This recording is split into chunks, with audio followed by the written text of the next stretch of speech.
Mr. Deputy Speaker, I rise in support of this year's budget. I think it is one that provides critical stability in the midst of uncertainty and chaos. And with this stability, it helps us to propel forward, to pursue progress for Singapore and Singaporean. Last September, I spoke about the two forces shaping Singapore's future. I name it the two AIs. AI number one is artificial intelligence, which generates information at lightning speed, changing the way we work and we live.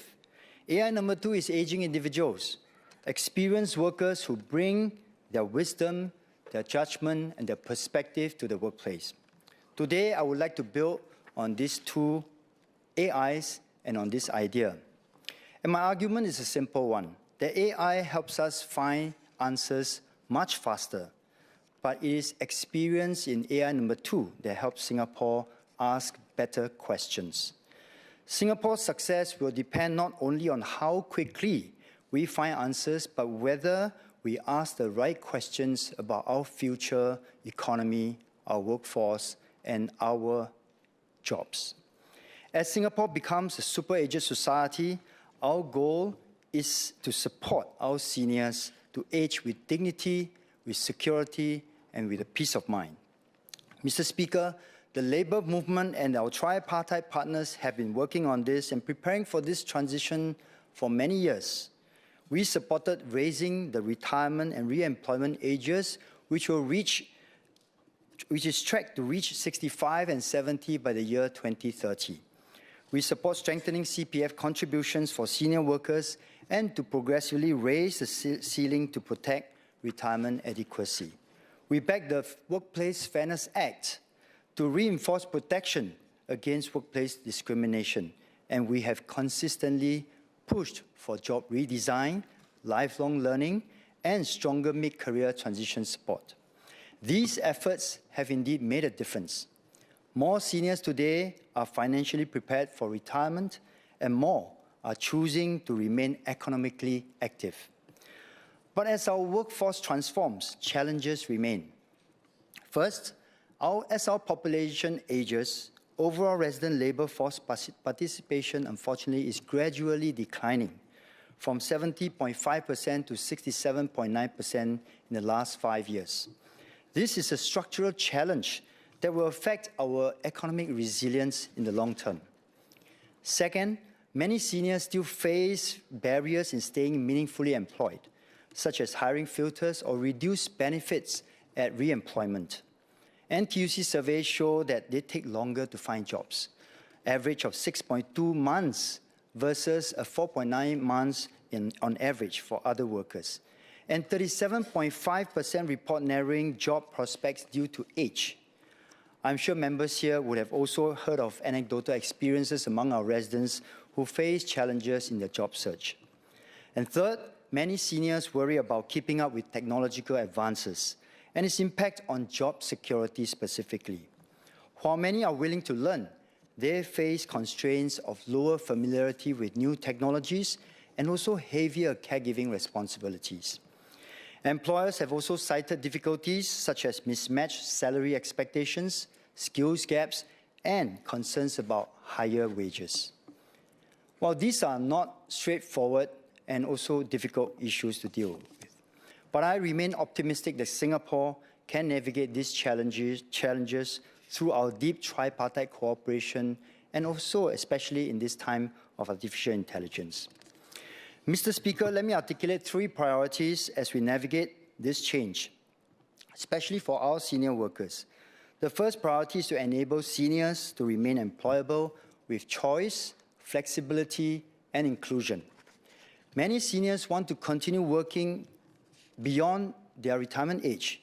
NTUC's Senior Employment Survey shows that 70%, more than 70% of senior workers are open to employment beyond the retirement age.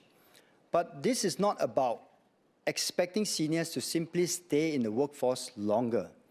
It is about giving seniors the choice and flexibility to continue contributing meaningfully, building on their strengths, their experience, and their skills. Employers should continue developing flexible career options, and the Tripartite Workgroup for Senior Employment, which I also co-chair, is exploring ways to expand and broaden these options. Through the Alliance for Action on Empowering Multi-Stage Careers for Mature Workers, companies have piloted promising models. One example is Mandai Rainforest Resorts hobby or interest-based job roles, and also recruitment prototypes, where seniors are hired based on their hobbies and interests, with roles redesigned to build on these strengths and these passions. Through this approach, Mandai gave Mr. Richard, a 60-year-old nature enthusiast, the opportunity to serve as a welcome ambassador in a role aligned with his love for nature. With support from his colleagues and employers, Richard now takes pride in bringing his guests around the resort to experience the natural surroundings which he cares deeply about. Some employers have also created structured pathways that allow seniors to transition gradually into retirement while continuing to contribute meaningfully. At Schneider Electric, for example, the Senior Talent Program offers different personas, and one of which is the pivot persona, which enables senior workers to take on roles such as coaches and mentors while remaining engaged in the organization. These initiatives show that when employers redesign jobs thoughtfully and provide structured training and pathways, they can unlock the full potential of our senior workers. Senior workers must also be able to contribute with dignity and without fear of discrimination. The Tripartite Workgroup is studying whether additional and more dedicated support can be extended to long-term unemployed seniors seeking to re-enter the workforce. While this need was actually reflected in the experience of Mr. Sunil, a senior job seeker who shared in the forum letter last week about how NTUC's Career Festival gave him more than just job advice. It restored confidence and reassurance at a critical stage of his job search when he walked into the Career Festival. His experience reminds us that beyond advice, senior job seekers benefit from personalized guidance and support as they navigate career transitions. We should therefore continue to encourage our employers to support and to invest more in training and job redesign for mature workers, and also to facilitate multi-generational workplaces. Mr. Deputy Speaker, the second priority is to ensure that artificial intelligence strengthens rather than replaces our workers, especially our senior workers. As mentioned earlier, NTUC has launched the AI Ready SG initiative, which is a one-stop platform to train and upskill workers, support firms in transformation, and improve matching for workers to access better jobs. Apart from the support given to workers in areas such as training and matching, NTUC has actually launched for quite some time AI Readiness Index, which I think Member Denise Paul will be happy to know, AI Transformation Blueprint, and more recently, sectoral AI playbooks that provide companies with practical guidance on business transformation and resources to support their workers' upskilling. I am pleased to share that the first 3 playbooks have been launched, and I encourage employers to work closely with us to tap on these resources in their transformation journey. Our company training committees, including our growing network of Queen Bees, also play a critical role in business and workforce transformation. They bring employers and workers together to co-create upskilling and job redesign plans that directly benefit their business and also upskill our workers. Let me share one example. At Tan Tock Seng Hospital, the introduction of AI-enabled predictive patient monitoring system has helped our nurses manage fall-risk patients more effectively. I met senior enrolled nurse Lillian Teng, who is 69 years young.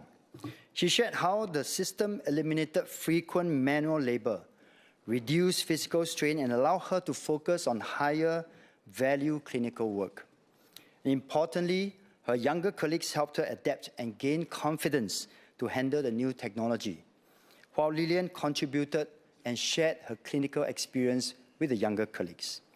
What encouraged me was not just how AI supported a senior worker in this instance, but how different generations supported each other in the workplace. This example shows that the future of work is not just about choosing between technology and experience or between younger and older workers. It is about maximizing their relative strengths and making them stronger by working together. Mr. Speaker, the third priority is to build a multi-stage, cross-generational workforce. The future workforce will not follow a linear, simple path of education, work, and retirement. Instead, I believe it will be a journey of continuous learning, continuous upskilling and reskilling, and contributions.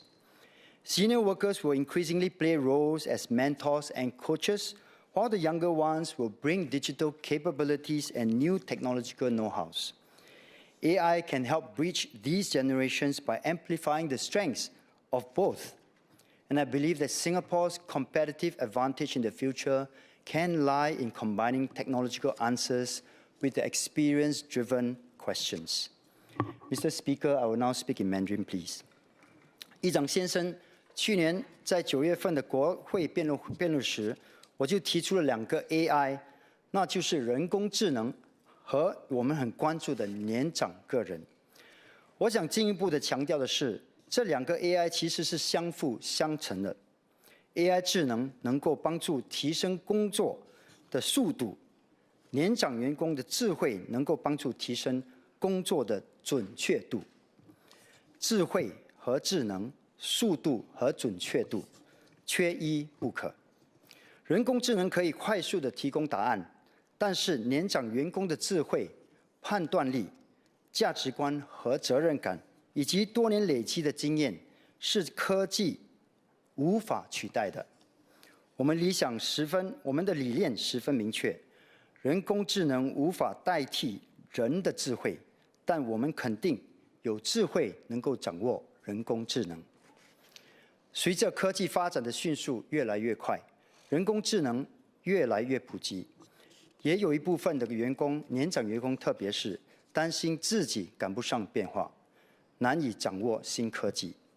我们理解，也十分注重大家的担忧，因此，执总推出 AI Ready SG 计划，推动公有学习和使用人工智能工具，也支持企业运用科技进行工作再设计，帮助转型的过程更加的顺利。步入马年，世界局势依然不明朗，企业仍然面对许许多多的挑战，工友们也必须尽自己的一份力量，未雨绸缪，积极为未来做规划和打算。如果我们每一位工友都能够善用人工智能，善用多年累积的智慧，我相信智慧加上智能，科技加上经验，既有速度又有准确度，那新加坡一定能够在乱中求稳，稳中求进。Mr. Speaker, looking ahead, our workforce must be defined not by age, but by capability. We must move from lifetime employment to lifelong employability, from qualifications alone to demonstrated skills and adaptability, from protecting jobs to strengthening job security. Aging like AI is upon us. Standing still is not an option. I therefore call on our tripartite partners to step up support for all our senior workers, to prevent premature exit from the workforce, to help them bounce back when needed, and to sustain meaningful employment for as long as practicable. This budget lays strong foundations for the transformations towards an AI-enabled economy. As a small nation whose strength lies in our people, we must press ahead with AIs in ways that strengthen and not replaces our workers. So we welcome the government's assurance that technological progress will not come at the expense of our workers. Together, we must act decisively to put in place the support needed for workers to adapt, progress, and continue contributing with confidence. The labour movement stands ready to work closely with our tripartite partners to ensure that every worker, including our senior workers, will not just adapt to change, but will thrive in an AI-enabled economy. Thank you.